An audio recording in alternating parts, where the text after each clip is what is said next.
Good evening, students. Now, in this particular part of the discussion, you can see that there are 2 to 3 things that I'm going to discuss where I left out in my last discussion on the nature of the verbal knowledge. Here you will see that he is discussing about the instrumental cause. Now, remember that there are two causes that we discussed earlier. One is the instrumental cause and the other one is the auxiliary cause, and you will see that in his discussions on denotative function of the words also he is going to focus on this one.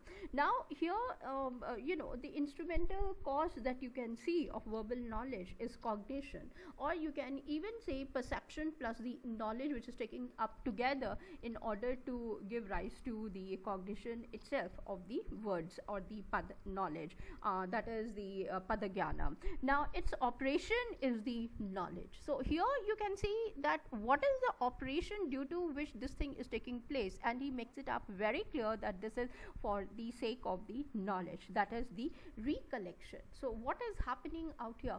I perceive the object now with the help of the sense organs, and that is called as the sensory experiences, correct? Now I have completed with that. However, I need to share it with let's say with each one of you. So how would I share? Now sharing will take place only when I have the recollection of my sensory experiences, number one, and I'm able to share it with each one of you with the help of the meanings of the words. Now try to remember object with for when I am perceiving or the sensory experiences that I'm talking about. Now I give a name and you will see out here the entire thing.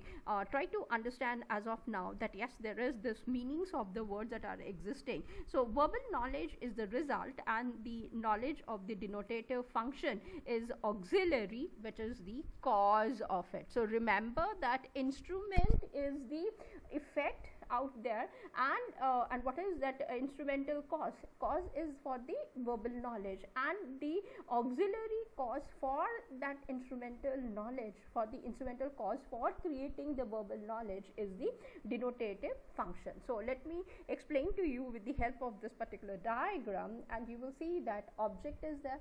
The correspondence takes place between the object and the names, which I'm not going to repeat it again. With the help of the sensory experiences I have got, once I recollected, there is this name given attached to each and every part of this external object, and there is this correspondence also taking place, and that is the first and foremost act which is taking place. Now comes in the applied knowledge, I can say, of this particular discussion which is taking place, and from there you will see that once the name is there, this forms what? The name forms the word. Okay, this is something that you will have to remember out here, and with the help of these words which you can see out here, okay, attached to the name, that is the power of the name. That means what? Between the name and the word there is something which we call it as the power of the name, which is called as Shaktihi, okay, out here, which is attached to the name,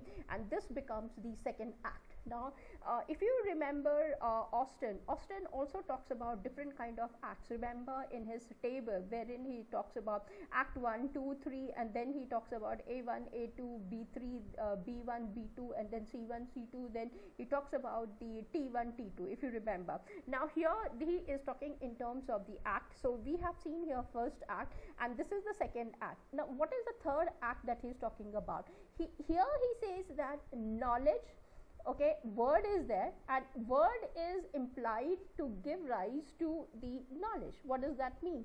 If I have got the words with me, its implication, the very existence of the word implies that this is going to give rise to the knowledge, and the cyclical thing is that word implies knowledge, knowledge implies the word. So this is the beautiful understanding between the friendship of the knowledge and word, which becomes the third act also from here.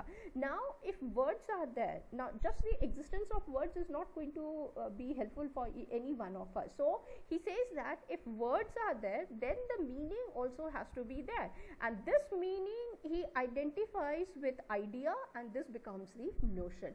Therefore if you remember in our model of Russells, when I was discussing Russell, Frege and Austin, and I gave you those pictures wherein I showed you idea was present for Frege, thought was present for Russell, whereas the moment we came up with Austin, it turned out to be again idea, because he is a strong believer in the analytical philosophy of Plato. So he takes the help of the ideas, and then he says, for us, remember, whenever the meaning is there, this is identical to the idea, and that is equal to the notion for ourselves. So here tomorrow, if they ask you as to how you would go further to make understand the entire picture of the verbal knowledge or the Padagyanam, you should say that yes, there are three acts are present.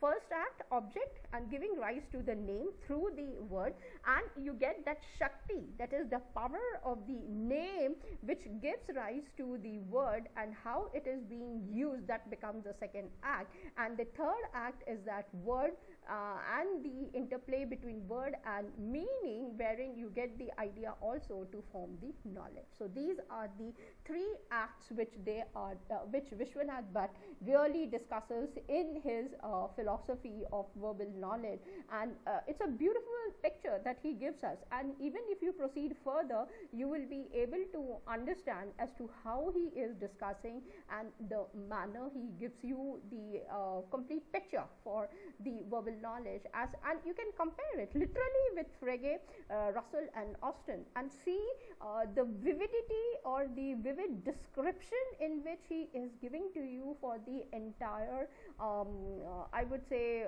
psychological or phenomenological, descriptive, on the operational verbal knowledge, applied verbal knowledge, that's what I would say, because he is talking about the practical aspect of that verbal knowledge also, and without that practical aspect, he says that this is void of it.